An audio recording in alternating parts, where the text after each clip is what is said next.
then if we believe this case could be true, why are you writing it? What's your sort of piece behind it? Now this is the part that makes people a little bit nervous. They get nervous about this idea because, I don't know, how old are you?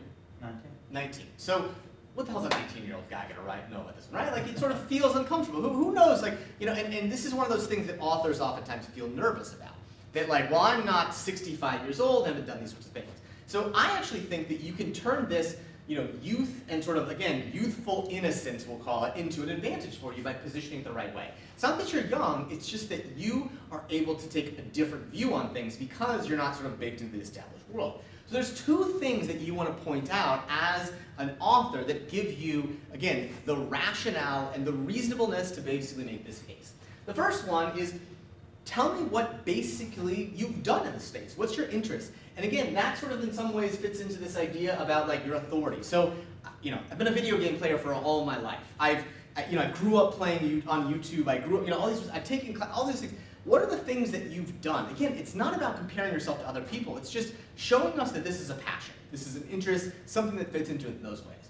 But the second part of this case is what makes it unique, right? What does that sort of thing into? So again, I'm gonna pick on Dustin again. He's writing a book about video games, and this idea, there's lots of people, it's a multi-billion-dollar industry. What's unique and relatable? Well, again, he's combining this idea of storytelling and gaming in this way that brings this sort of unique and relatable angle. I love listening to stories, I love entertainment, I've always been interested in these pieces here and video games, and so I bring this unique sort of sense where no one else is going after that one in that regard. So again, you want to talk about your credibility, your sort of traditional credibility of what you've done, what you've experienced in this space in that way, but you also want to make yourself unique in that regard.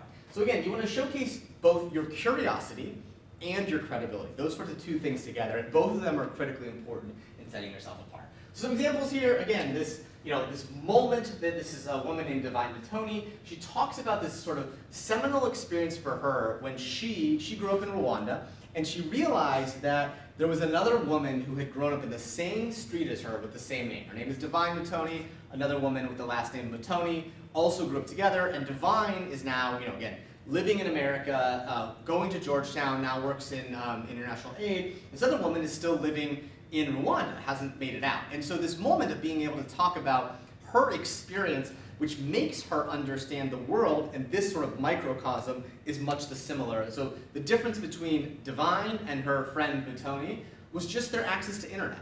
And so that simple, relatable way is why she could talk about this in a very powerful way.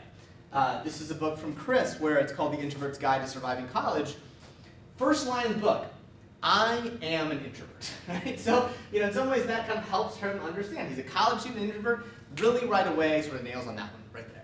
Another example here of sort of talking a little bit about these ideas of kind of like, this is a book by Nico where he talks about how virtual reality and education could fit together. He talks about it. I love these sorts of entertainment devices to learn, to sort of understand, and so I am you kind of that way. So those are sort of important things.